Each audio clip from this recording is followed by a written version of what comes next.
Statistics and sports. They go together like strawberries and cream, milk and sugar, Oman and Yemen. They don't just sit next to each other, they complement each other. Like Gwyneth Paltrow and that guy from Coldplay. In baseball, statistics have famously infiltrated their way into the game as documented in the film Moneyball, which was first a book, and it was also supposed to be about the Minnesota Twins.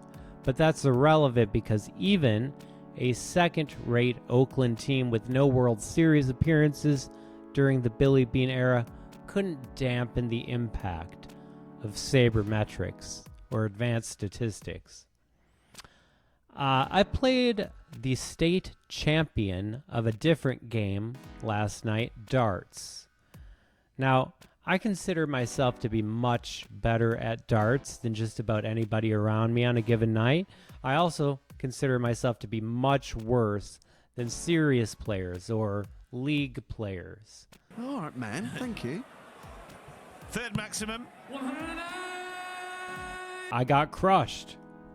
But how badly did I get crushed? Well, let's take a look into the statistics. So we played two kinds of games. One was called cricket and the other is 501. In cricket, each player, and this is a simplification, has to hit 3 20s, 3 19s, 3 18s, 3 17s, 3 16s, 3 15s, 3 bullseyes, and the player who does that first wins, basically.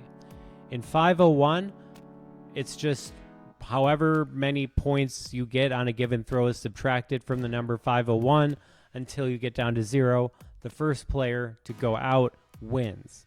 And if you're playing soft tip darts on a board, it'll actually show you the statistics at the bottom.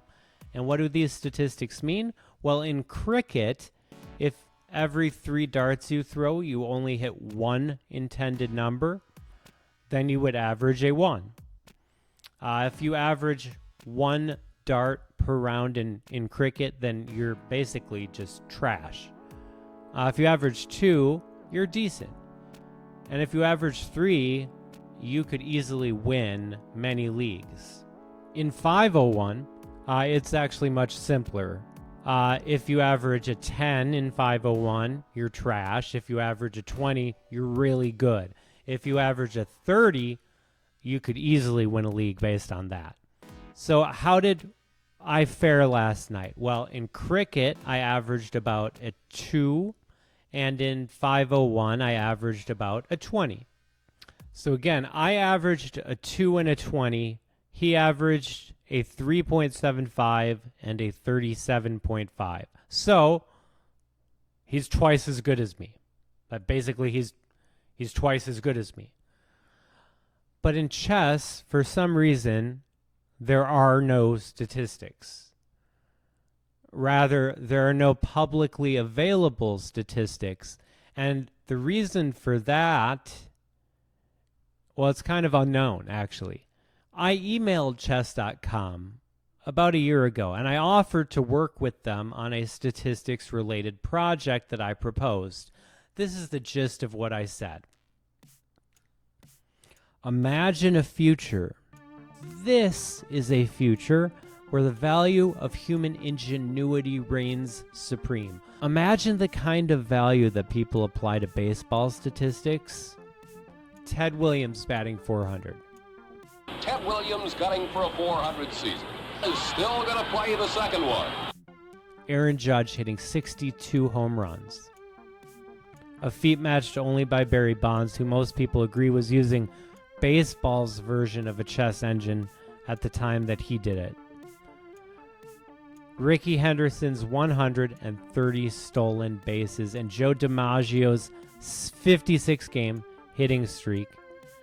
Ichiro Suzuki's 262 hits in a single season, beating an 84-year-old record by George Sisler and ensuring a place in the Hall of Fame for Japan's second most successful expat in the American big leagues. Imagine a future where Magnus Carlsen goes through a tournament without a single blunder, or a random player you've never heard of plays the best move more than 50% of the time over the course of a month. So basically, imagine a future in which computer assistance isn't seen as perfection, but rather a stain on the human aspect of the game. Profiles of players would plant them as adept attackers, persistent defenders, a balanced player with high marks in every category, if not elite. Imagine comparing the percentage of times you find a forced checkmate, or a forced checkmate in 2, or a forced checkmate in 3, to professional players. The game of chess is full of statistics. Blunders per 100 moves, percentage of equal trades taken accuracy per piece move, and these statistics added up profile the type of chess player that you are and the quality of chess player that you are. But no website has made any attempt to do what I'm saying. I can look at my own statistics and I can compare them to a tiny number of players who have made their own statistics public, which there isn't really a good reason to do, especially when competitors can look up your profile and plan to play you by seeing what move you're most likely to play in any given situation. I know fully well what my statistics say about my game, which is that, much like my darts, I would crush anybody who fails to take the game seriously, but if I played the state champion, he'd probably crush me. I think. For whatever reason, chess.com does not want you to know how you compare to the pros. My personal opinion for this is simple. A breakdown of these statistics would demonstrate that a large number of players are actually much closer to the super GMs that the current chess websites collaborate with, and whose shared income streams are partially dependent on the myth that they are much, much, much better than anybody else. Or maybe it's not a myth.